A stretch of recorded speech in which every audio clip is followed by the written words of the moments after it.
Ready for the interview, and if you get a cue live on the laptop, watch what I'm gonna do. Welcome to the show, let them know we got a point of view. Hey, yo, let's have a combo. Say what you feel, be real, that's the motto. Real talk pronto, Dr. D, PhD, hit an intro. Hold up, wait, gotta be social. Network global, a home for the local. Gotta be social. Network global, a home for the local. I think every time I turn this on, you crack me up, man. Your look is amazing. It's just pretty amazing. One of my clients was talking about you this morning. It was hilarious. Really? Wow. Yeah. I get around. Yeah. She's like, oh, I've been listening to your podcast with you and the guy with the blonde hair. You know, it's long. I was like, oh, Simon.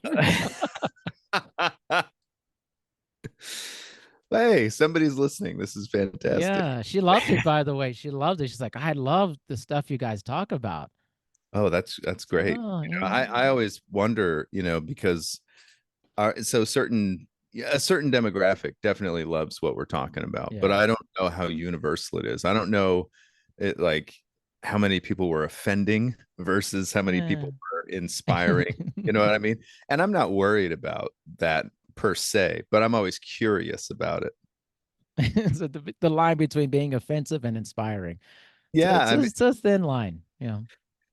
I was told recently by somebody that their spouse didn't like them talking to me because get this, because I'm well spoken. Yeah, it's weird.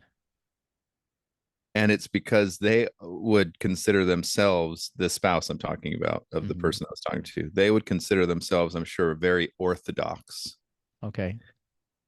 And I think they envision me as like almost being kind of like the devil. Very sly, very well spoken. Okay. They're able to manipulate and influence, Okay. That's what I took from it anyway, because I don't understand why you would not want to hang around people who are well spoken unless you think that they are going to manipulate you in some way that you don't want to be manipulated in. And they think you'll slither your way into their life. Which is really insulting to the person I was talking to, because it's an insult to their intelligence that they can't speak to another person who is a good communicator or just who is expressing ideas, and that person doesn't have the intelligence to be able to sift through those ideas and decide which ones are good and which ones are bad. I'm not going to sit here and say that all my ideas are good. I know I have lots of bad ideas. And normally I try to filter those before they come out of my mouth. Yeah. But and I try to make it a very conscious exercise to never speak in strong terms about something that I'm not sure about, something that I have not something that I've not delved into and researched, and have been able to come to a conclusion that I think is extremely valid. So I'm not I don't shoot from the hip and then I'm like that's my truth, deal with it. No, that's not me. I feel like though that's pretty common for a lot of people, is to shoot from the hip and not have a lot of knowledge, but believe they have a lot of knowledge, but it's very surfacey, but have a lot of passion in explaining it to someone else. We have a lot of feeling. Yeah. And as we have spoken about in the past, feeling, we don't discount feelings, but we temper them with rational thought.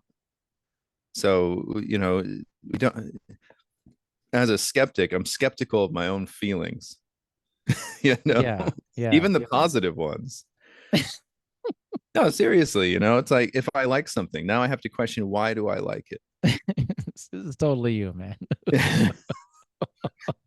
I like something. I have to question, why do I like this?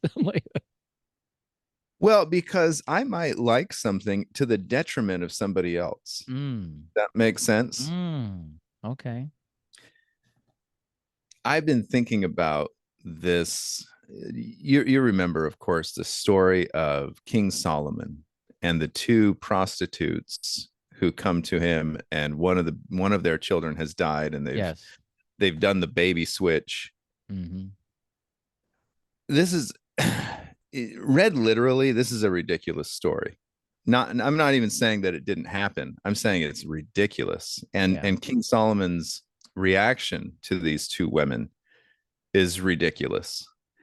And I'm not, once again, I'm not saying it didn't happen and it's not true. I'm saying that it's ridiculous. It's not an exercise in wisdom per se.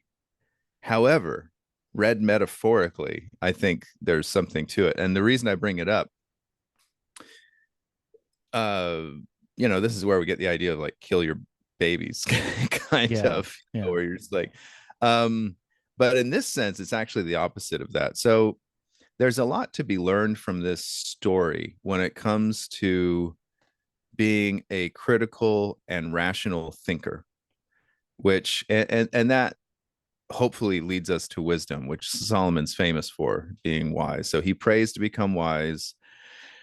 So okay, let me just, I think everybody knows the story, so I'm not going to do like a retelling of it, Sure. but what I just want to point out a few things within the story that are teachable moments for the rest of us.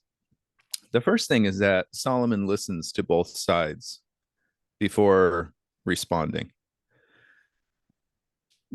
This is extremely important, especially if you're in like what we are in, a democratic republic.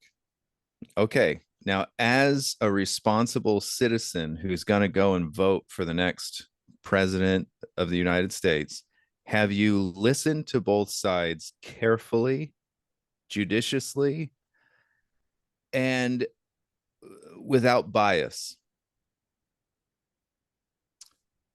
And I think Solomon does this, at least by the account that we have in the scripture. He does this. And then his solution does not benefit either party. Mm. Now think about that for a moment. When you go to and I'm using the generic you, including all of us in that you, when we go to the ballot box, are we voting only for our own self-interest and the interest of our political party? Or are we voting in the altruistic interest of others? Now, in this case, in Solomon's case, he doesn't, it's not going to benefit anybody. Nobody's going to come out on top on this scenario. That made me actually think of Joe Biden. And I want to stay with me here. He decides to step down. He is not going to benefit. Of course, he wants to be president again. He wants to continue and have another 4 years in office. Otherwise, he wouldn't have been running. He decides to step down. He doesn't want to step down. That is how we know he's a person of good character, because he doesn't do the thing he wants to do for the good of others. Yes. How many of us do that when we go to the ballot box, that we vote against our own self-interests for the benefit of others? That would be That's an a interesting huge deal. exit polling question, don't you think?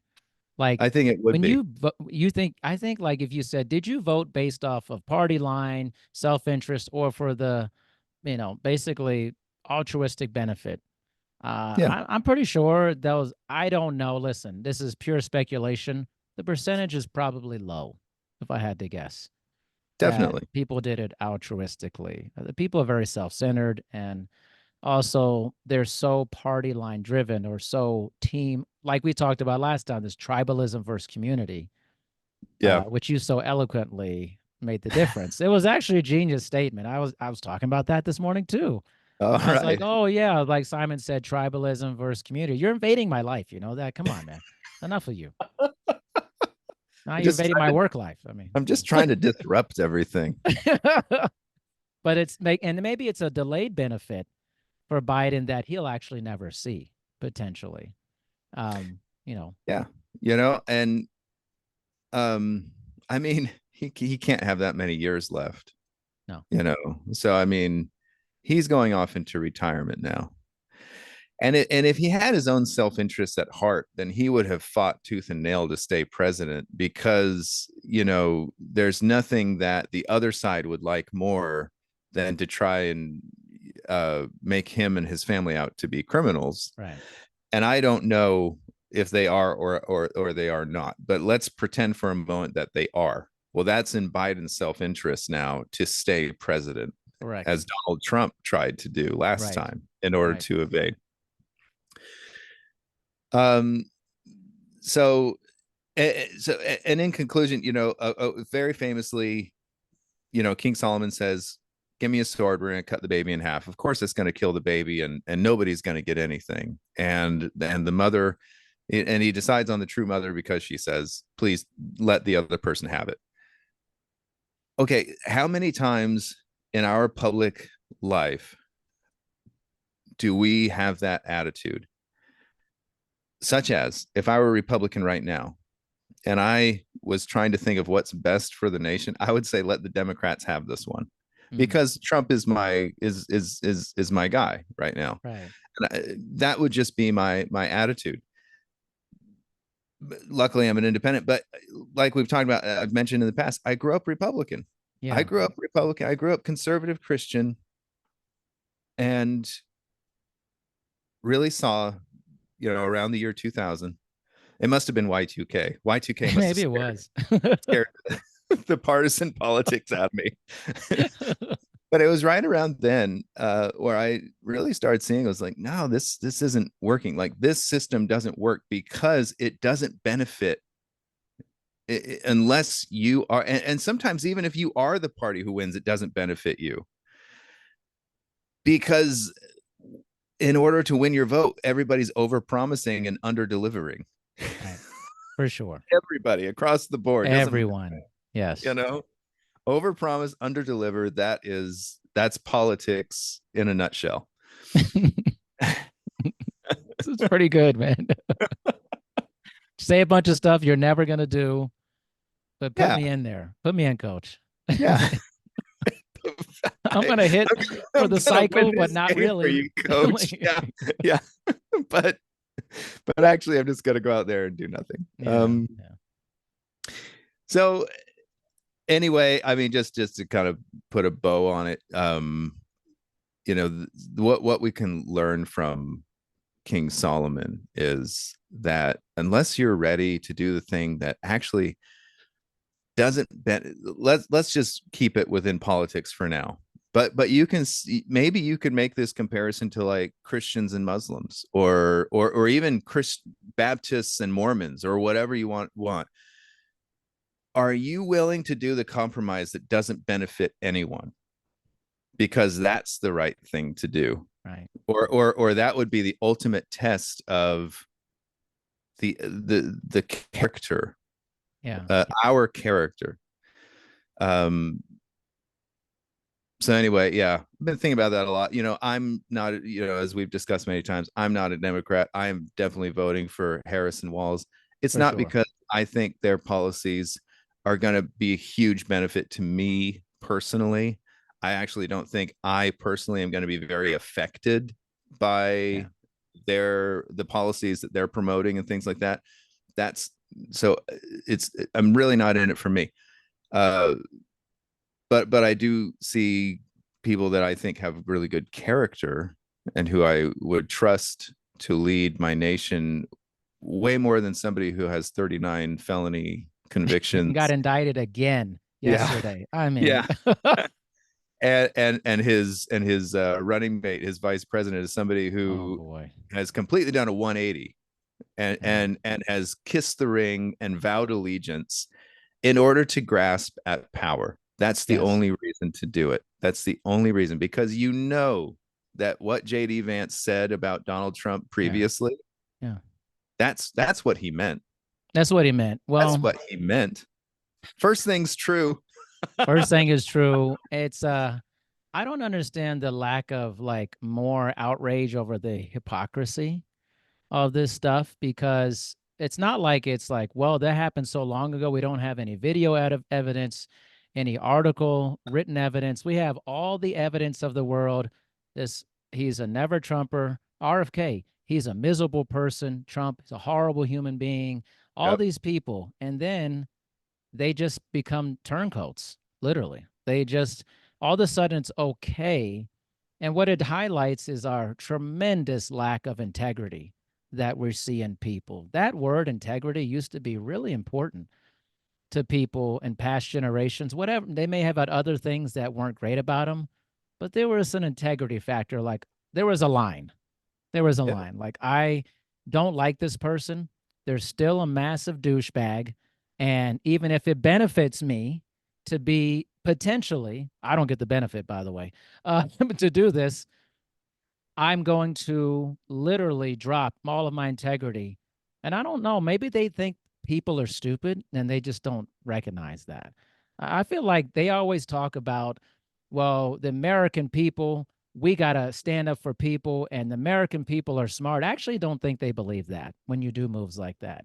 I don't Mhm. think they believe it. I think they think people are stupid and that they won't care if I'd said that this guy's one of the, this is the, Trump is the Hitler of America, as was said by people Yeah. like JD Vance, and then turn around like I never have respect for anyone like that at all. None. I just don't know how you could be into someone like that, you know. No. And I am somebody who allows for people to change and progress, of course, and Sure. change their minds. However, you always have to take in what's their motivation for What's the changing their minds. motivation? Yep. JD Vance's motivation for changing his mind about Donald Trump is not because Donald Trump suddenly changed and became a different person. That is not what's happening. Um, but what happened is that JD Vance saw that, oh, I could become vice president potentially. And if I become vice president, now I'm like a half step away from being able to be president someday. Yeah. That's what JD Vance is seeing. And let's give him the benefit of the doubt that he thinks that from the inside he can be a positive influence. Right. Maybe he thinks he can be a positive influence on Donald Trump. But how do you do that when you're kissing the ring? Yeah. And flip-flopping at the same time, which, as anybody listening, everyone knows, if you pay some sort of attention, that the abortion topic is actually very pro-based for the majority of Americans. It's like an insane number, like, of majority. And these Yep. guys are very much against it. But then recently they just flip-flop. Oh no, we're not into a nationwide abortion ban. Like, and it just does, it's just constant hypocrisy Yeah. left and right. And I think if you have any scruples, any actual values, you would see that and go, that's ridiculous. Like, if you're going to be down for it, just be down for it. Don't change your Yeah. mind. Like, you can change your mind, but like you said, if the motivation is to actually, I've understood the topic better, I really know what's going on, or I've had a change of heart, we all know that's not it. It's polling, it's money, it's Yeah. everything that's saying they're losing. It has nothing to do with actual personal improvement. You know? And we know it's not it because they're not trying to educate the American public about why, a national ban on abortion would be Yeah. bad for the country. They're not trying to do, they're No, not trying to educate people no. on why they've had these changes of heart and things like that. So to me, that speaks volumes. So, if I have a big change of heart on a huge topic like that, then you better bet that I have bullet point evidence about why I changed, and that I can educate others about why I changed my mind. But yeah, we don't see that You with don't see with that. politicians because they're not. Once again, I'm trying to give people the benefit of the doubt. I really am. Sure. But politicians should be educators. Like at their Agreed. core, they should be educating the public about the issues, about why they're voting certain ways. And part of that, and that education should be two-way. It should be a two-way education. Of course, the public should be educating our politicians about what they want and why, and the politicians should be coming back and saying, okay, but here's the rest of the information that you haven't been privy to previously. And this is why I think for the benefit of everybody, we should be voting this way. But politicians aren't really doing that most of the time. once in a while you have a politician on a certain issue who might have that ability to actually educate people. I think that's why Pete Buttigieg is so popular, Yeah. because he's an educator. He's a big time his interview is actually great because he just fact checks the shit out of people, man. Yeah. And then he like explains it. Gavin Newsom does that a lot too. Regardless of what you think, he's an excellent educator when it comes to especially his state. He understands all the metrics, the reasons behind things, and he knows he's not perfect. He's discussed the things he hasn't done well. I just never hear that from other people. I'm like, what is this? You're just making up stuff, like literally, it's just a lot of making Yes. stuff up. That's what they're doing. Because on the opposite side of like a Pete Buttigieg or whoever is somebody like what's her name? Green. Oh, Marjorie Taylor. Marjorie Taylor Yeah. Greene. Marjorie. To just I make mean, up stuff. I mean, yeah, they just whatever. And she is the perfect. I was surprised that Trump didn't pick her to be his. I mean, he was wise not to, he was honestly. very But wise but not to. but I was honestly kind of surprised that he didn't pick Yeah. her as a running mate, just because she's as crazy as he is. Yeah. You know. Yeah. He actually does have people that I think try to influence him to do sane things, but he just mocks them. Like he literally is like, they say I should stop doing insults. He's like, should I or should I not? Like Yeah. Right. he's just like the ringleader, is the Like, showman. He can't help. He's so thirsty. yeah. It's just he's the ultimate thirst trap. You know, And I have to blame the people who go to his rallies for his behavior. Honestly, I yeah, mean, I agree. he of Yeah, course has to take personal responsibility for sure, everything he says for and does. sure. However, he is doing what he sees that works. He throws stuff out there, and whatever sticks to the wall, he goes with. So you have to blame the people who are at these rallies and stuff for allowing these ideas to stick. That's right. They're not booing the bad That's ideas. true. Although I don't know if you saw that, I guess at the last rally he had, that they interviewed a lady there, it was a hardcore Trump lady.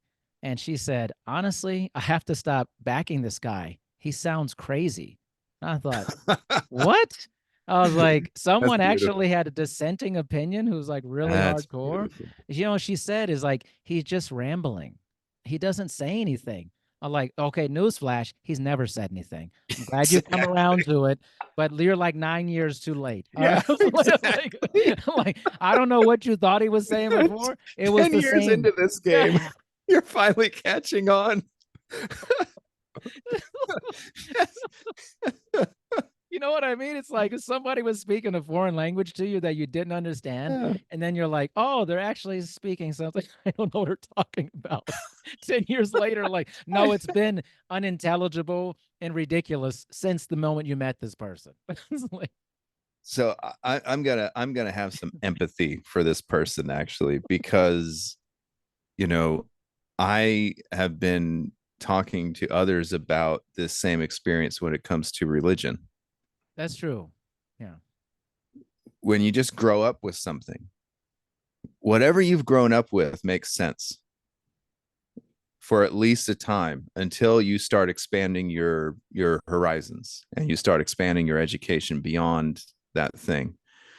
Now, the moment you do that, then you have at least the opportunity to recognize the wheat from the chaff, Yeah. be able to Yeah. say, oh, a lot of that stuff that I grew up learning and believing and things like that, it actually makes no sense. Yeah. you know Yeah. Yeah. and I think for most passive religious people, they just say, oh well, it'll work out, Yeah. God will work things out in the end. And that's a nice sentiment, but it doesn't help anybody out right now. No. And especially with these hot button issues. So okay, so my faith that I grew up in, the Mormon Church, they just came out with a bunch of new policy and handbook changes. And whenever the Mormon Church does anything like that, of course, it's front page news. So I Yeah. don't know if Yeah. you've heard about I things haven't like that, seen it. but No. they have new policy. One of the big hot button ones was about transgender Mm. people, because the Mormon culture is a patriarchal culture. Men hold the priesthood, women don't. Well, what happens now when somebody's a woman who transitioned to a man? Do they get the priesthood now? you know? But this is the utter ridiculousness. And I think actually this is the perfect talking point about these things, because when you start um, uh, telling people what they can or cannot do based on what's between their legs, Yeah. then you quickly run out of you quickly find you're no longer on the high ground. Yeah, of course. You're Yeah. like in You're not holy. Come on, like you are in the abyss, you're in the of dirt moral dog. and ethical There, yeah, decision, exactly. you know. So they're coming up with all these rules, and some of it reads very nice. They're trying to say, hey, we need to be respectful always, and loving and kind, no matter what people decide. But this is the official church standing, that if somebody is and this should come with the caveat that Mormons really do believe that your gender was predetermined, so that your spirit before you came down and inhabited a body had a gender, and so your spiritual gender correlates to your physical gender. None of it makes any sense. No. Once again, once you start thinking about it, but this Exactly. is the whole problem, that people don't think, and Yeah, I'm not trying to, exactly. yeah, I'm not trying to insult anybody, but what happens, in a culture like Mormonism, is you get prophet worship. So whatever the prophet says, that's what you do. From a very tender age, you sing songs, like one in particular is actually called Follow the Prophet. Right. And it's all about, no matter who the prophet is, what time, and the song sings about different prophets from the scriptures and things like Yeah. that, but it's always follow the prophet. He knows the way. It's very important that we say he, Okay. because there'll never be a female prophet. Yeah. Yeah. Okay. Is the games like Red Rover, let the Yeah, prophet come over? It's exactly. like Now, the problem with this mentality of prophet worship is that prophets have been objectively incorrect many times over. no Now, doubt. whether you're talking about a biblical prophet, or if you're talking about a Mormon, prophet living today, or from Joseph Smith until today, all of these prophets have been objectively wrong about certain things, and that there's no way around it, that each of them have taught what Mormons would call false doctrine. And the apologists for Mormonism, though, they'll sit there and say, oh, well, they weren't speaking as a prophet then, they were just speaking at, no, they were. Yeah. They were. Come on. Okay. Like, they signed their, let me just use, we've talked about this recently, so let me just use this: Black people and the priesthood. So Yeah. that from Brigham Young until 1978, so well over 120 or so years, Mormons didn't allow Black people to have priesthood. Therefore, they could not officiate in any ecclesiastical duties. And beyond that, they could not participate. Men and women could not participate in temple worship, which is the highest point. Like, the most important thing that you can do as a Mormon is participate in the temple and the ordinances that happen in the temple. Well, multiple prophets had said specifically, this is doctrine, and they'd sign their names to documents that says this is the doctrine. And because it's a doctrine, it requires a revelation from God in order to change it. If it's just a policy, you don't need a revelation. Such as, you can have a policy that every Mormon church works the same. So, and we used to have 3-hour church on Sundays. That was the policy, and each hour you're doing something different. Now it's 2 hours, but that wasn't a doctrinal change. So I'm just trying to help everybody understand the difference between, in the Mormon church, between a policy and a doctrine. There was no doctrine that said you had to go to church for 3 hours. You know, so when they changed it to 2, no big deal. However, when you start talking about Black people can't have the priesthood and why they can't have the priesthood, that's not policy anymore. No. That's doctrine. They really believe the things that they're saying. So I'm just using that as an example. And so I'm constantly having these conversations with people and just trying to encourage people to think, not just follow. You know, we don't want to be the lemmings, right? Yeah. Just jumping off the cliff because that's where the prophet led us. Yeah. Well, this leads me to, in addition, kind of my addendum to this is that I think obviously we have, in some ways, a prophet problem in religion, but you could say that for the entire United States and the globe and almost anything. We have a prophet guru problem in our society.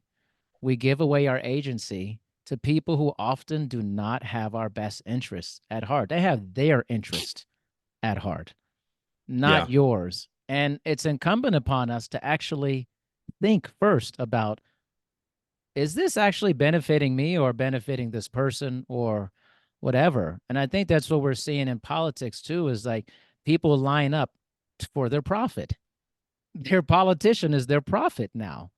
And it's like, I'm on this team, on that team, this total tribalism, as was described last time, that great, delineation.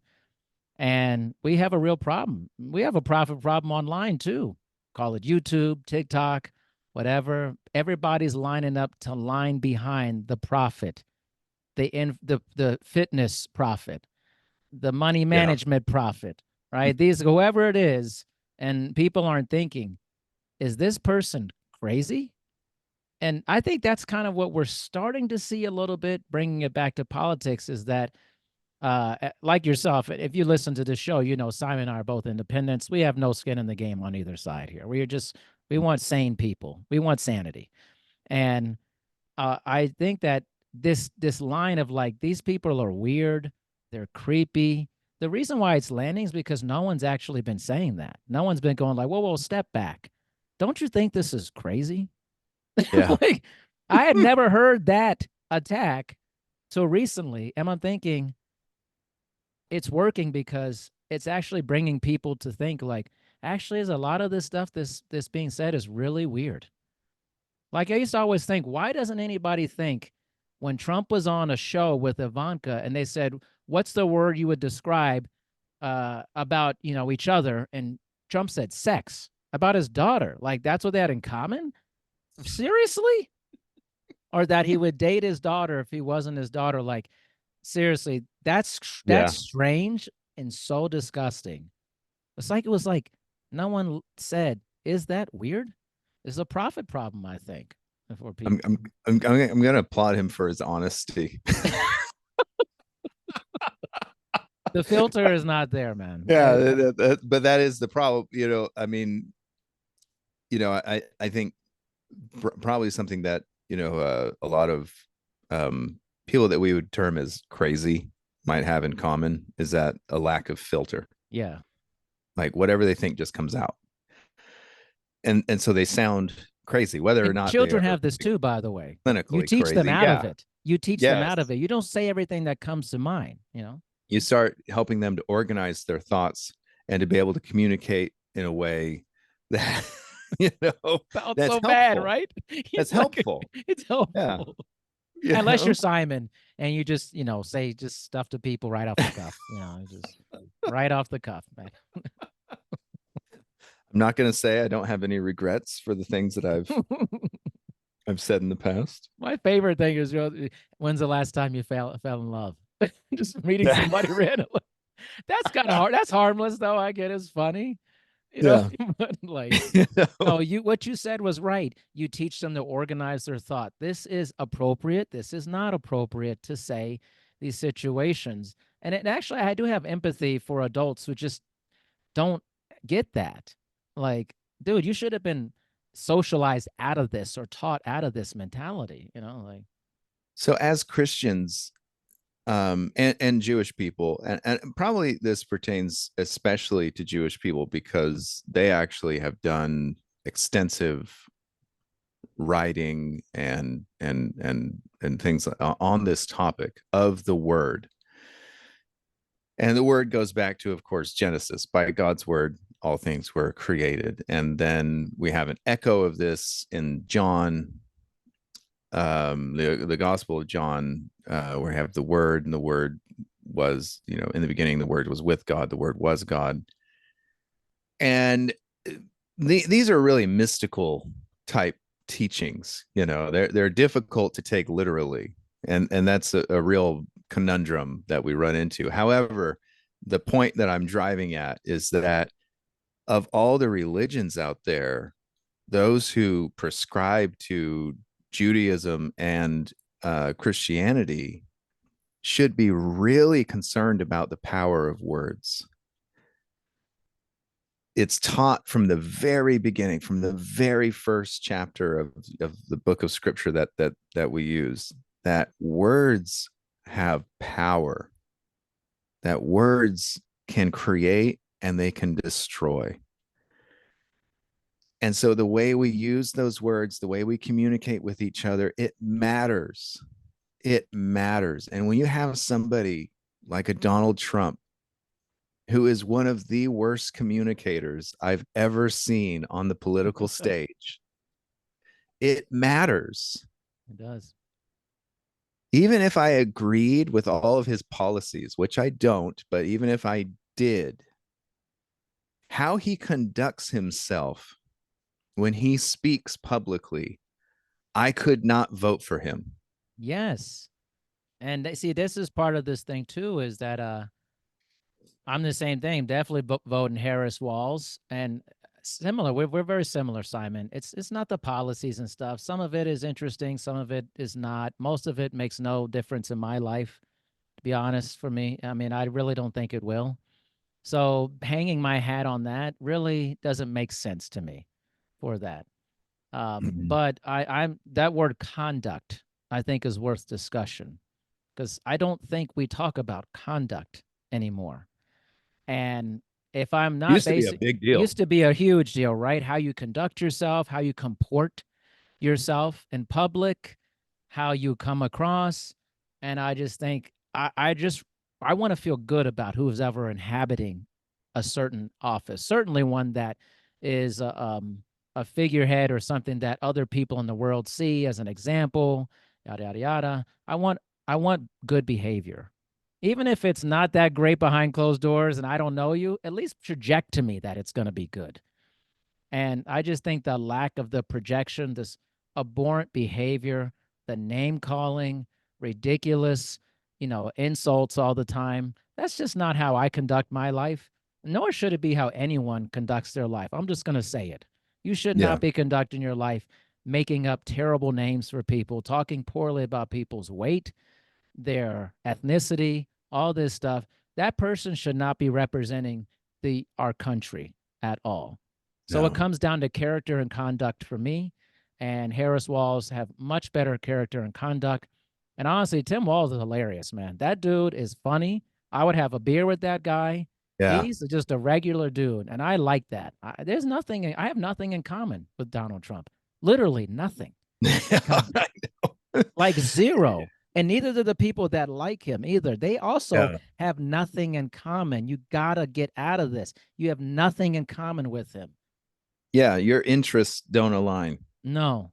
Not at all. Tim Walz, on the other hand, a wonderful family man, a wonderful somebody who, whether you agree with his policies or not, he's making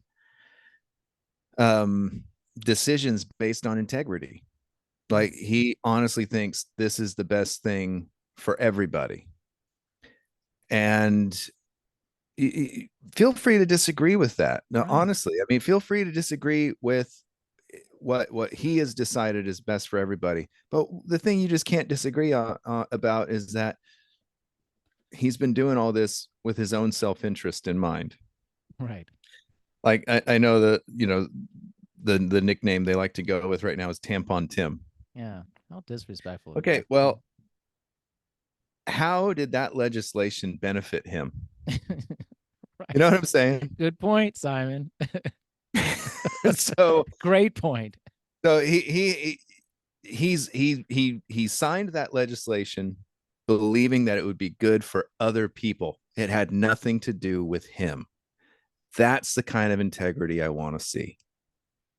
That's exactly right. And that what a great point, by the way. That is totally what connecting what you were talking about earlier.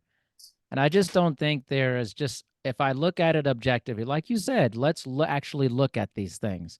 If I hold these two things side to side, I don't see where it's anywhere close. That one side actually seems like a good person.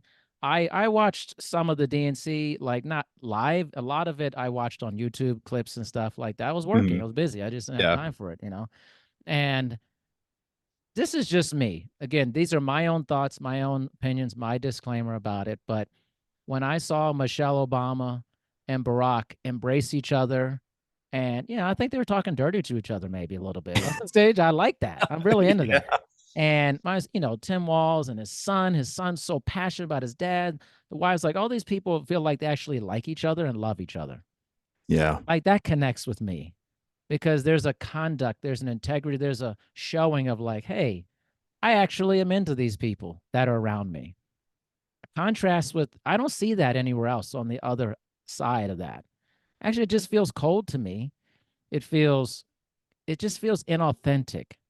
It's like when JD Vance went to that donut shop and he was like, I'm JD Vance, I'm running for vice president of the United States. And the girl was like, okay, you think that's going to sway me? Like, I'm just Yeah. trying to get to my shift here.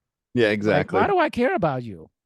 And I'm like, I'm like, and that to me was like, see, there's nothing in common. You guys, when are we going to get to this? Where's the vein of consistency of connection here? I just, it's Because not what there, you're man. because what you're getting at, I think, is and correct me if I'm wrong, is that we're asking these people to represent us. So if we have nothing in common with them, how are they going to represent us? Yes.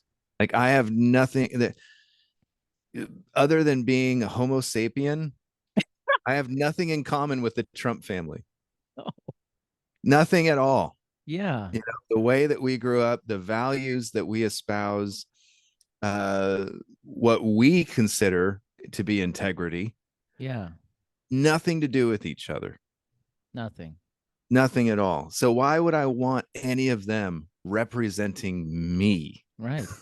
And the biggest, this Trump pulled the biggest scam of all his scams that he's done, some that he's been convicted of, which is making middle to lower class socioeconomic people believe that he has their best interest in heart and that he's like them, holding his Yeah. Bible upside down. And like, There's a reason that Trump University got shut down. You know, exactly. it's because it wasn't benefiting the people who it was No, supposed to benefit. You know, and no. so you know, Right? it didn't benefit anybody. It's just another scam. You It's a know, scam. Like, yeah, and like you said, I have sympathy, but it's also like if once you give your power away to something without questioning it critically, you have essentially given your life away completely. And I hate to say this is just my observation. That's when you start wearing the flag every day as a shirt yeah. and pants and hats because you have literally lost your discernment of if that's actually weird or not. Like you wear it on 4th of July, okay. It's like here I see it. Yeah. It can't be your everyday outfit, man. Like, come I on. feel that the same way about a lot of religious stuff, you know, Right. even like wearing the cross and everything. It's I'm just the kind of same way. Yeah. like, that was a Roman invention to torture people, right? Right. I mean, Yet every it's rapper's wearing a cross. You know what I mean? yeah, It's it's like, not great. okay, yeah, Not come on great, now. man. I That's the same mean, reason I don't wear it. I like, no, I don't know. I get that you're trying to like morph it into this symbol of obviously the crucifixion and dying for people's sins. I was like, yeah, but I'm not wearing that on my neck, man. I'm like, yeah. like, Do you think Jesus would find it weird? I right? think Jesus would find it That's really what I'm weird. talking about. Wait a minute, you guys wearing this thing I had to carry? Yeah. Like, I mean, wait a minute. they, they nailed me to that thing, and you're wearing it around like a symbol, like, And oh some of man, them diamond encrusted, big oh gigantic yeah, crosses. oh gosh, it's weird, This is a man. good point, actually, man. Like, Jesus would think us wearing the cross would be really weird. Like, dude, this is pretty strange stuff. Yeah, you know, I mean, by all accounts, Jesus didn't wear any ornamentations. No. You know, he's never described as like, and he's never described as using any kind of symbolism that he wanted to, I'm trying to think of the right way to say this, to like usurp uh okay, so the point I'm driving at is that the cross becomes an idol. Yeah. You start worshiping the cross, you start, you know, looking to the cross, and you know, that's why we have one picture of Jesus in our home, and it's because an artist friend of ours drew it with crayon, and it's beautiful. And they drew it with crayons that they picked up from just like you know, like a secondhand, you know, stores or Yeah. whatever. So they're just like used children's crayons, and they drew this gorgeous depiction of Jesus praying in Gethsemane. Oh, beautiful. And so, yeah, so we have that hanging up in our home, but we don't have any other depictions of Jesus or any other kind of religious symbolism hanging up in our home. And it's not because we're not a religious family, you know, it's because those things, they don't do anything for us. I mean, Yeah. honestly, it's like I don't look up at a picture of Jesus and think, oh no, what I think of when I look up and I see a picture of Jesus, I think, yeah, he didn't look anything like that. I always think the same thing. I'm like, who was this Italian Jesus, man? Yeah. Like, is this guy looks like Alabama in 1980s, you know, going to the Grammys. Like, Exactly. who's this guy? Exactly. Who's this hip Jesus who Yeah, looks like who he's is this fronting guy? an alt rock band, you know? He plays a mean guitar. Yeah. He's so much angst. Is that Jesus or Ziggy Stardust, man? Right. It's like, who the hell is this guy? It's like, it always, I'm like, okay. I mean, it's like, and people like, they just kind of like accept it. They're like, yeah, it's Jesus, man. I mean, you kind of look like Jesus today, you know? It's like, I'm the Aryan you're Jesus. the Aryan Jesus. You know, like, you know, like we could do a painting of you, like, wow, Simon Jesus today. Yeah. Yeah. Simon J. Like I'm like the Russian Orthodox Jesus, Right. you know. I mean, you could be a painting of Jesus. There's so many different Oh, weird so ones. great. Yeah. And you know, I appreciate some artists' interpretations of Jesus where they try to make Jesus kind of um universal. He definitely depict him as some kind of ethnicity, you Yeah. know, but Yeah. it's definitely not white, you know, European. A European Jesus. But they try to make him more kind of universal, so anybody, Yeah. no matter what you're, and you know, I appreciate that kind of effort or whatever, or that kind of thought that goes into it. But at the end of the day, you know, these artistic representations of Jesus are exactly my point when I say everything everybody thinks about Jesus is wrong. Yeah. And I include myself in that statement. However you imagine Jesus, you're wrong. You're just wrong. Whatever you imagine he looks like, you're wrong. Whatever you imagine he sounds like, you're wrong. However you imagine the way he delivered that line in your New Testament, you're wrong. You're wrong. You drop bombs every episode. I swear, man. There's always like a point. I think it's always like midway where you like really dive in. You look deeply into my eyes and you just drop a gem. I get warmed up. It Yeah, takes me you get warm. You need about an hour, you know, like an get hour to warm. warm up. I can You know, start dropping it. right. As we get older, a Yeah. little bit longer to get into Yeah. that. But it's like, so I mean, he's about a good hour, and then that bomb Start drops. Man. taking some intelligence enhancing drugs so I can drop that bomb earlier. Keep dropping it It's longer. never at the beginning, that's for sure. Yeah. Oh, you didn't like my Solomon bit? You didn't like It felt like a warm up. That's what it felt like. That's It felt like a beautiful. warm up. Yeah, this was like the crescendo. Right here I was like, whatever you thought about Jesus, you're wrong. Yeah. Like, it's actually true. It's a good point. I mean, that's why you shouldn't trust anybody who says they know what Jesus said or meant or anything. I mean, we can argue about and when I say argue, I just mean discuss. We can discuss it. I think we can have very fruitful discussions that are enlightening, and we can have different interpretations that are equally valid, but they'll be equally wrong. Yeah. No matter what your interpretation is, no matter what my interpretation is, I'm equally wrong, as wrong as anybody else. Now the question is, whose wrong is better? Interesting. That actually, I use this in the preface of that book. I'm just still working on it. That Yeah, Jesus it's all book good, I'm man. still working on. Bestsellers coming, man. Yeah. No sellers coming. Can you put your picture on the back and be like Jesus? Yeah. like, The real Jesus. The real Hashtag Jesus. real Jesus. Hashtag. Yeah. He hates all his songs and he doesn't remember the lyrics. But oh man, now I lost my train of I thought. just blew your whole thought process. You just did. Man. You did. Yeah, you made me laugh. You can't think through I can't think through laughter. I can't think of that either. Laughter just derails all my thinking processes. Well, who's wrong is more interesting. What was it? Something like that. You said. Oh, okay, yeah. So I was saying, like, in the preface of my book, I talk about this. So I talk about how my training as an English major and as a literary through and learning literary criticism has taught me that a strong misinterpretation is the best interpretation, because it's all misinterpretation. We can say, oh, this is how I interpret it. It's like, actually, that's how you misinterpret it. That's how, whatever bias that you are going through right now, that's how your bias is interpreting it. And that's how we have to just kind of look at all these things. And so I embrace that. And I quote, oh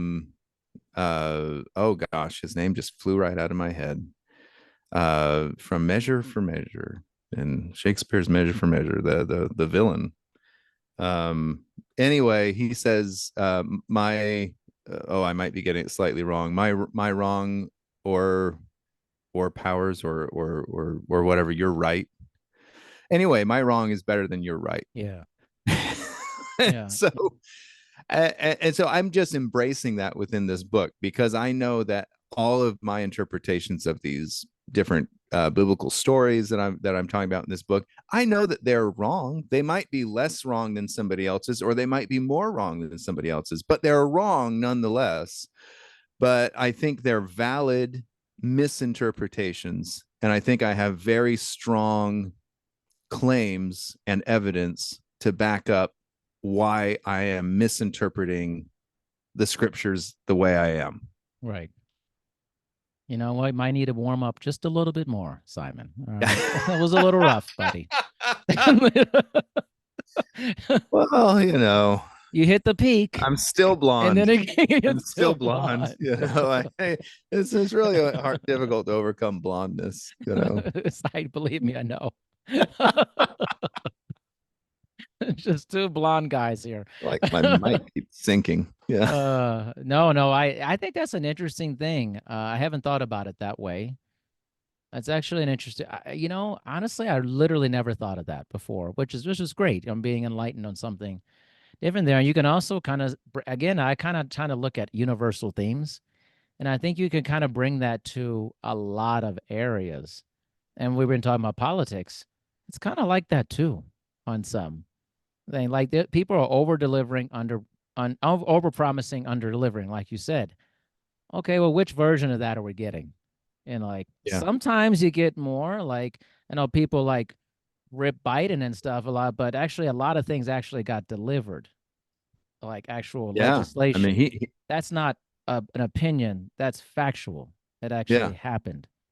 Yeah, he followed through on a lot of his Right. promises. Now, whether you think those things were good or bad, Right. that's a matter of your opinion. But you can't deny that he delivered on a lot of stuff, really big stuff, Big stuff. really big. Like really big. Like you said, whether you like it or not, whether you how you feel about it, that's a different discussion. But then if you look at maybe a different candidate or someone comes in and they don't do anything, they're like, well, it was just a lot of bluster.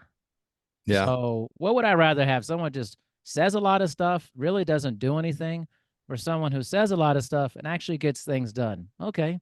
I probably want the person who gets things done, but I hope it's things that actually are meaningful for that. And this is my whole crux of things. Like, where's the stuff behind it? Like, if it's just like the Wizard of Oz or something, basically, with a lot of yeah, politicians, a lot of like bluster and I'm the big Oz, and you get the curtain back, you're like, there's nothing going on here. I mean, it's yeah. just literally, and that's honestly a lot of religion too. The way it's presented is like a lot of big bluster and whole big thing, and curtain back. There's really not a lot going on here. It's a lot of control, patriarchal behavior, and I want to dominate you. I want you. I am your guru. I mean, that's what it is. That's what a lot of it is. You know, I honestly can't even fathom why Donald Trump ever wanted to be president. That's crazy, right? It's been and honestly, it's been so bad for him personally. True.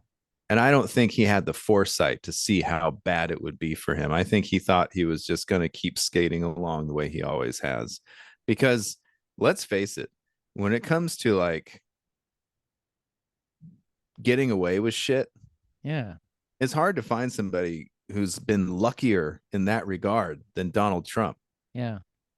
So, I mean, Why expose the yourself dude to all gets this? away with shit, you know? Yeah, he does. And if he wasn't president at one point and never gone through this, he probably would have got away with a lot more. And he's still getting away with stuff, but it would have been not a publicized thing, probably, because why would the DOJ be going after him if he was like being such an ass all the time? Yeah. Like and actually doing terrible. Like when you expose yourself, you have too much exposure of yourself and you act like an idiot all the time, it's pretty easy for people to want to go after you. I mean, if you're regularly stealing from a store, over time they're like, this is a bad guy, like Yeah. probably should do something about this. It's like, And it goes both ways. Like, would anybody care about Hunter Biden if Joe Biden hadn't no, become president? they don't No, even know who he was. exactly. Nobody would know who Hunter Biden was. Nobody would know what his business dealings are. Nobody would know anything about him if he would. So no matter who you are, uh, becoming president of the United States exposes you to all these kinds of things. If there's anything that you can say for somebody like a Barack Obama, Yeah.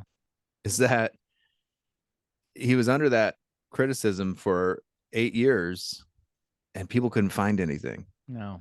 You can't find anything on Barack Obama It's and the true. Obama family. So I mean, it just says a lot about him. And once again, whether you agreed with his politics or not is beside the point that we're making, which is all about character. It's Character. all about personal integrity and character. And that's what somebody like a Barack Obama has in spades. That's in huge spades. And you may have agreed or disagreed with the Affordable Care Act and some of maybe his foreign policy. Okay, that every president has different policies that maybe you agree or disagree with, both sides. But like, who are they as human beings?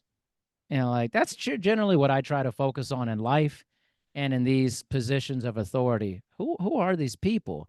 It's like you can see the pathetic nature of like they try to attack Tim Walz.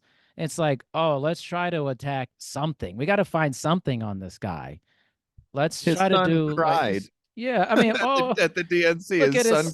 cried. He's so weak. He cried. Yeah. It's like, wow, how heartless of a person do you have to be? Like, How desperate. that's How desperate. heartless and desperate, unintelligent.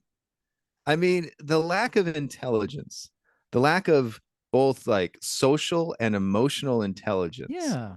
to try and criticize somebody's child for feeling strong emotions because they're so proud of what their parent is doing. I mean, that is just the epitome of just gutter. Right. It's just like I, it's so I lose words. the I have a laugh. conduct and the character are exposed to that. It's Yeah. like, and I know maybe people don't see, it's like Ann Coulter was very famous for saying, when you talk about weird, that's weird, that she said. And then she took it down because someone said, well, the son is autistic. She said, that's why I took it down. Why did you say it in the first place? Like, Yeah. where are your manners? His What is your autism has nothing etiquette? to do with That it. has nothing to do Honestly, with it. has nothing to do Nothing. with it. Yeah. Like, You're talking about somebody's child who is right. proud of their parent and is crying. I mean, the yeah. Where's your I mean, manners? Like, I know there's a lot of old sayings. If you don't have anything good to say, don't say anything. But that kind of is true. Like, yeah. I mean, like, there's no reason to make that commentary. They're saying it because they don't know what to say. Like, Because they've got nothing. they got nothing to talk about. Like, And I mean, I know hardly anything about Ann Coulter's personal life, right. but uh, from the reactions that people had to her saying that, I've learned that maybe she's not married, doesn't have children, or anything like that. I was like, yeah, spoken as a real yuppie, a single yuppie who hasn't had a childless cat lady. yeah, I mean that, yeah. So who's weird? Yeah. The kid who's crying because they were so proud of their parent, or the childless cat lady who doesn't understand human emotion. The love of a child. Yeah. I don't know, love of a apparently parent. has never experienced. Know what this is. This is so weird. What is this thing that's happening? Emotion. It's like Spock trying to learn emotions, Yeah, it's like how that's a great example, right? And we've talked about this way back in the day about how, like, when Spock evolved and eventually he got it. He was, this isn't, because everybody Spock is all about logic. It's like, what's the logic of emotion to Spock? But he learned over time what it meant. I think if Ann Coulter had been a witty, funny, self-aware person, she would have followed up all of this stuff with her as the Terminator being lowered into the molten metal and saying, I know now why humans cry, but it's something I can never do. That was genius. You cracked yourself up on that. That's funny. It's totally perfect. I now know why humans cry, but this is something I could never do. So this is where we're at, is where normal, wonderful, beautiful. I saw that and I thought, man, this is great. I'd be that if my dad was up. I'd be so pumped up, man. I mean, they would say some terrible stuff about me. I'd be jump kicking in the air, crying, chest bumping people. You'd be Tom Cruise on Oprah's couch. My God, I'd be jumping on that couch. That's my dad. That's what I'm saying. That's what I'm talking about, baby. Let's go. Let's go. It's like, oh, I've never seen this emotion of support. Like, well, you just contrast that with Trump's kids. Oh boy. Which, by the way, in this campaign, I don't think I've seen Ivanka. No, I don't think so. I have seen a real lack of his kids on this campaign trail, especially as of late. Yeah, there seems to be, and I could be misreading the whole situation, but there seems to be a distancing going on. You think? Seems to be.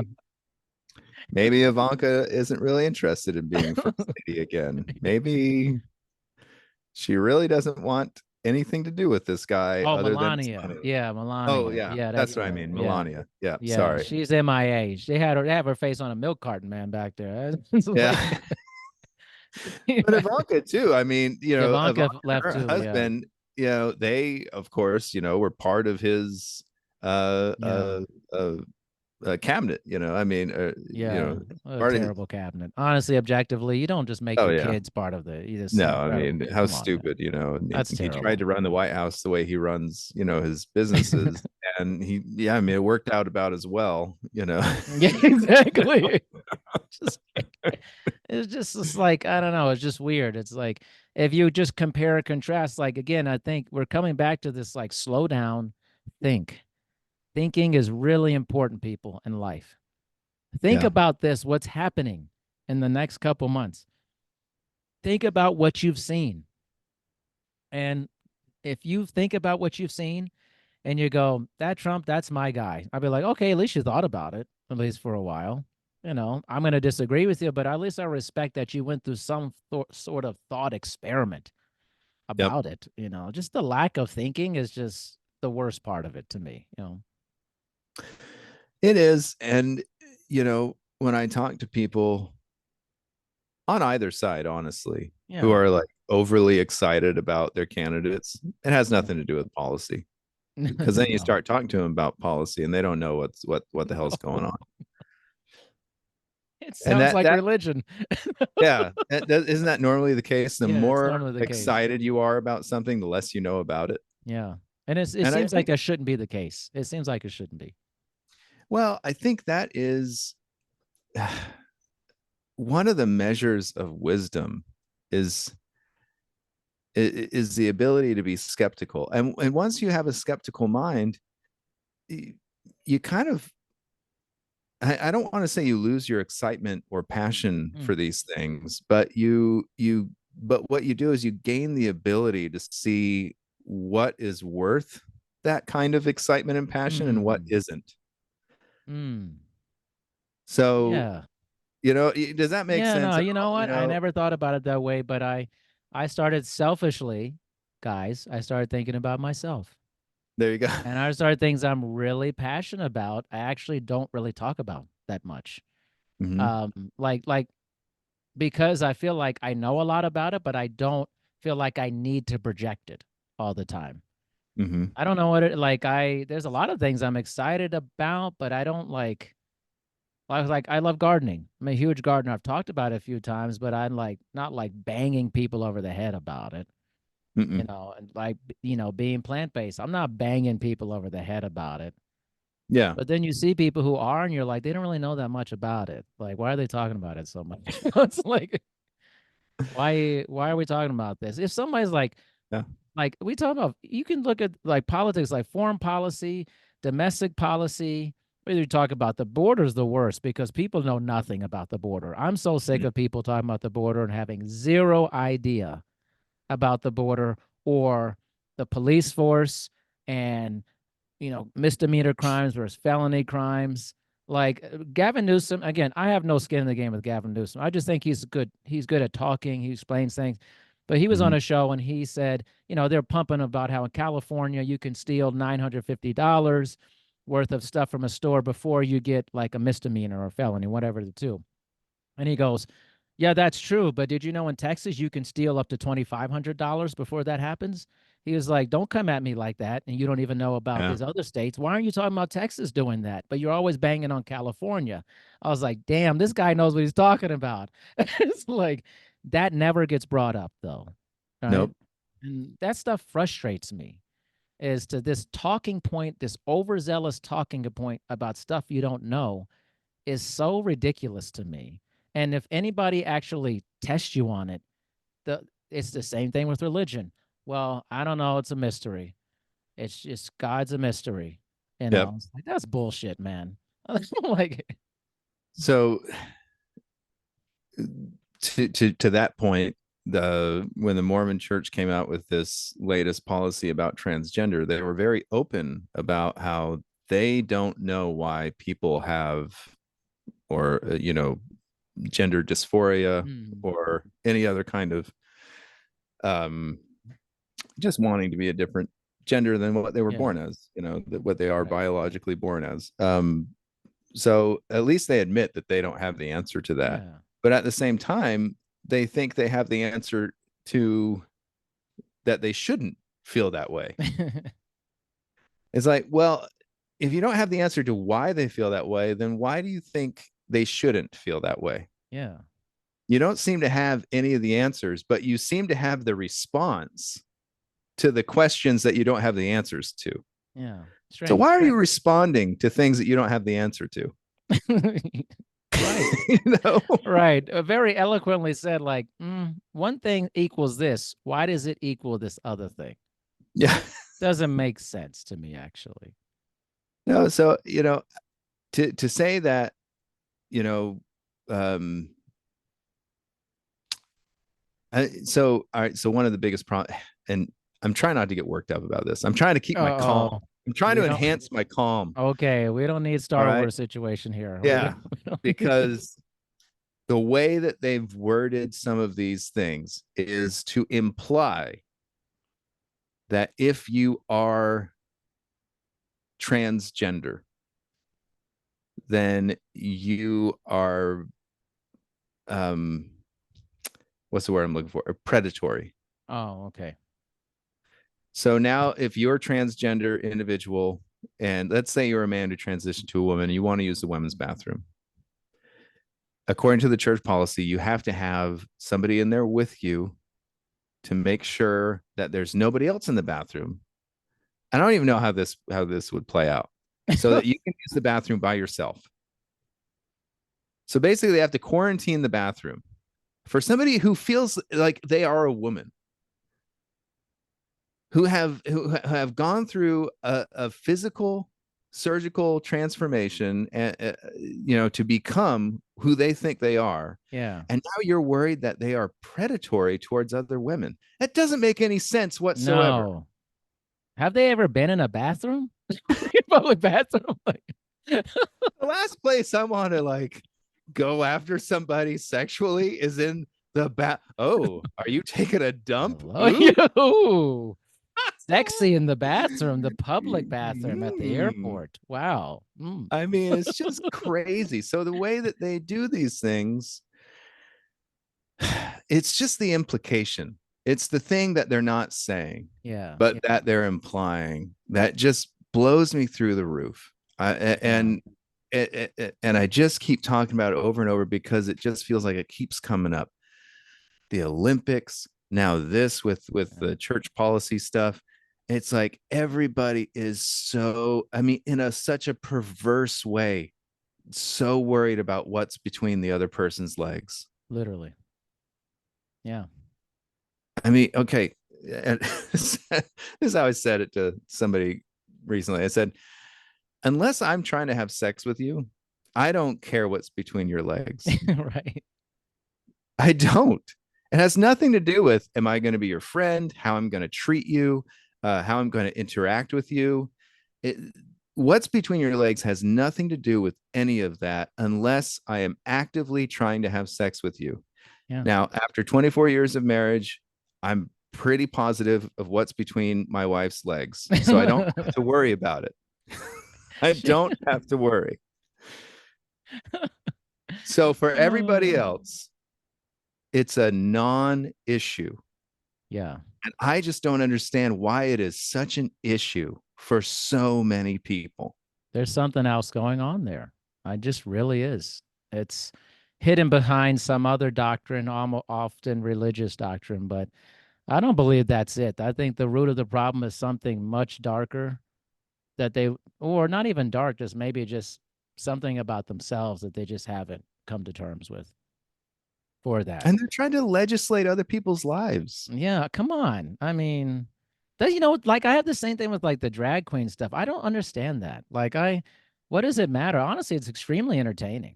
I mean, it's very entertaining, very talented people. And newsflash, your kid's not going to be a drag queen just because they saw somebody read to them. Like they're going to be a drag queen because they hella want to be a drag queen. All right, down the line. Yeah. Like, and I'm going to be at that show, pumped up. I'll be the guy. Oh yeah, baby, let's get it going. Like, I would wager, and I this is just my intuition. It has nothing to do with any kind of facts or anything. But I would wager that most drag queens became drag queens because they saw Dolly Parton, not because they saw another drag queen. You know what I'm saying? They Yeah. saw Lady Gaga, and the dude said, "I want to look like Lady Gaga." Yeah. They didn't look at another drag queen and say, "I want to look like that." You know No. what I'm saying? Yeah. Drag queens don't model themselves after other drag queens. No. To my No, they interpretation like to of it, be individual, have their own yeah. unique style and flair, like So they're embodying their heroes that are normally, real women. yeah. Dolly Parton, Cher, Lady Gaga, Yeah. Madonna, et cetera, et cetera. This is the inspiration. These people. So you're gonna have to outlaw pop queens Yeah, exactly. if you want to Seriously. stop guys from wanting to dress in drag. How many women became material girls because of Madonna? I don't know. I mean, it's like, who cares, by the way? Yeah, I mean but I'm making it silly because it is. It's It is just so silly. it's so silly to care if an individual has a dick and they wear a dress. It doesn't matter. That's a problem for you. That's that's like a real big issue for you. Think about how stupid this sounds. Yeah. That's the part I was thinking about. Think about how stupid this affects nothing about your life. An Nothing. individual has XY chromosomes and they wear eyeliner, and that's a problem for you. Exactly. I mean, that is like something you're like really hyper concerned about. Exactly. I mean, it's so stupid. I told my wife, I said, meanwhile, people are going bankrupt all the time from hospital bills. Like bankruptcy from medical bills is one of the greatest reasons people have bankruptcy and end up homeless. Like, where's that pumped up for that? That actually matters a lot to people's everyday lives, our healthcare system. What's going on here? But, if somebody comes and reads your kid a book and they, dress like Mrs. Doubtfire, I mean, Yeah. like, yeah, it's a problem. Come on. Which when Robin Williams does it, it's fine. It's fine. fine. Yeah. Yeah. No big deal. Tu Wong Fu, that was okay. Yeah. Well, I mean, it was Patrick Swayze and, Yeah, and it was Wesley Snipes. Wesley Nobody's Snipes. messing with them. Yeah, they're too tough. They're tough Oh, you got to guys. talk shit to Wesley Snipes? Yeah. I don't think so. That guy was Blade. Which it was fun. I will say that was fun to see him in this new Deadpool movie. I still got to see it, man. I haven't seen Oh, it. okay. Maybe I shouldn't No, spoil it's okay. it. I've seen clips. You I saw probably- Wesley yeah. in there. And I didn't see it, but what'd you think of Channing Tatum playing Gambit? Was it good?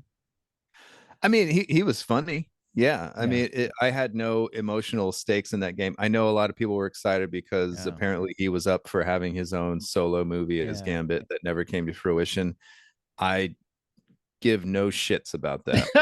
I just don't. I mean, I'm I don't care either.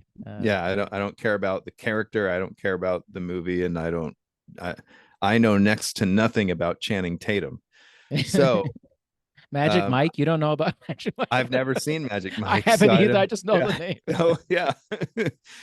So I had no emotional stakes in the game, but he was funny. He was funny. Yeah. I mean, this movie's made a lot of money. I didn't know it was like this huge of a movie to a lot of people, It's been interesting. I think we've had such a lull of actually good tentpole movies that this one, don't get me wrong, it's fine. I'm just saying it's not some like amazing masterpiece. That's all I'm trying to say, but the excitement about it, right, for me is like way over the top. It's way over the top, right? It's everywhere. And I go on YouTube and stuff. I'm like, what is going on here with this? Like the clips, the stuff. I mean, wow. It's fun. And it's just like over 2 hours of fan service, basically. Yeah.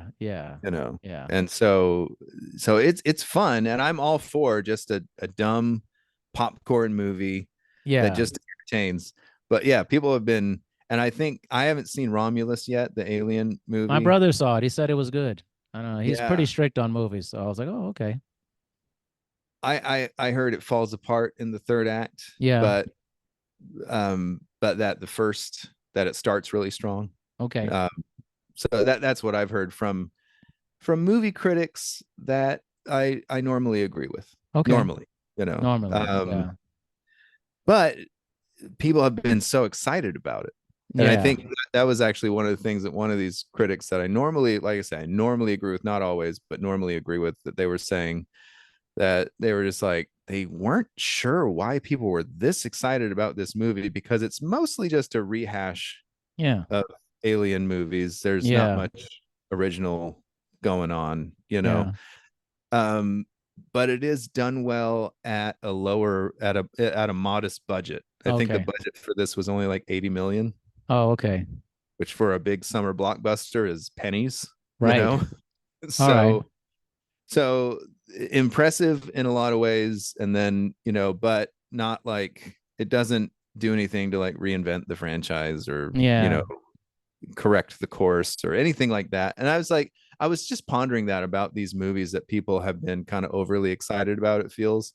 And I think it's like, wow, I think Hollywood has just been pumping out so much Yeah. low tier crap that once something mediocre comes along, everybody's really excited about it. Honestly, a lot of parallels in life, man. You know, Yeah. it's like if you've just been used to really low level, like terrible stuff, something that's just Yeah. okay is like, wow, it's amazing. But you Like you've can't been eating, distinguish though. yeah, you've been eating Palmer's chocolate. So Hershey's suddenly tastes amazing, but you have no idea what good chocolate tastes like anymore. Right, right. There's no clue. It's a sad commentary, Simon. Yeah. It's like it's just weird. Like I leveled up to something amazing. No, no, no, we're not saying amazing. It's just okay. That's what Yeah. we're saying.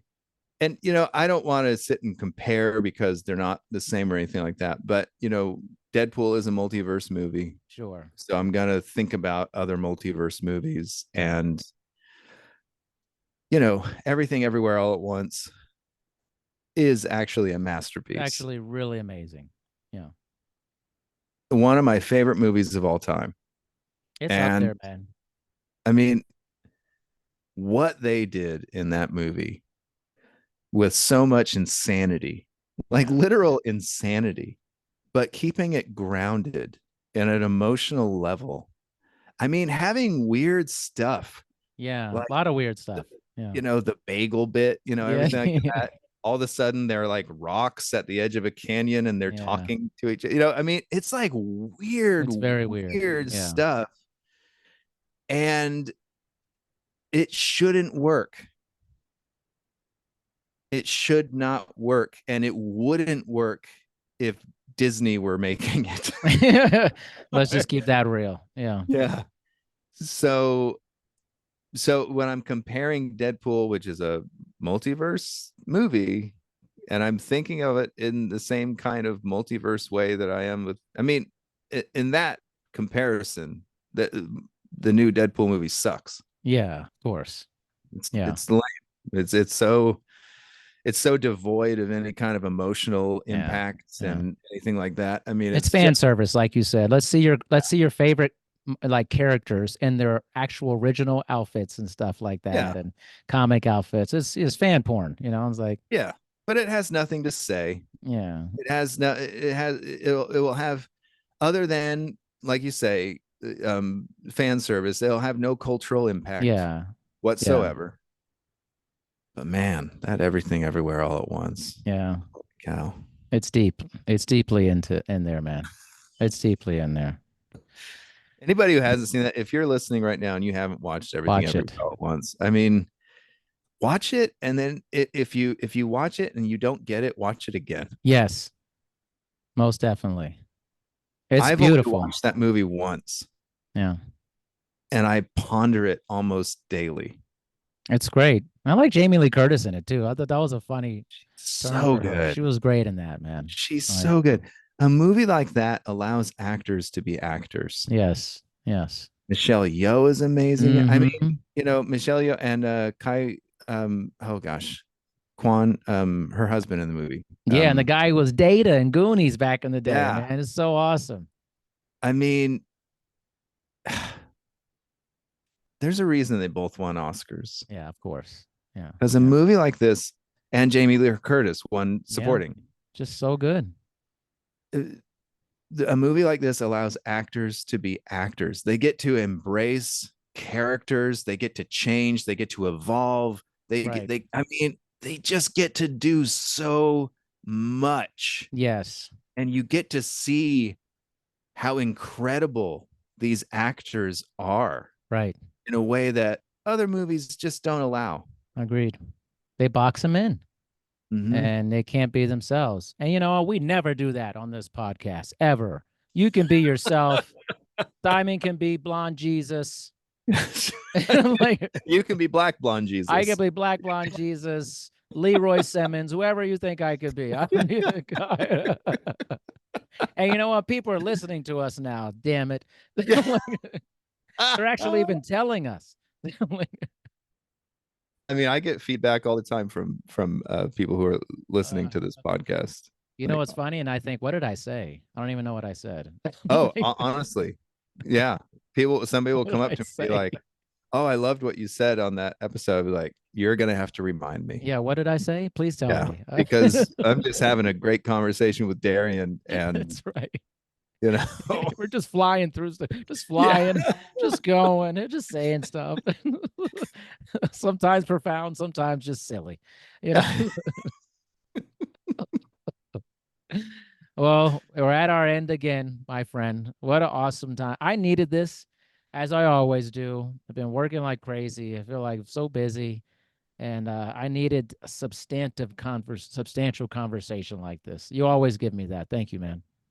Thank you as well. I as well. I always look forward to somebody who will, as we described earlier, will listen to both sides and actually think about it instead of already having your mind made up.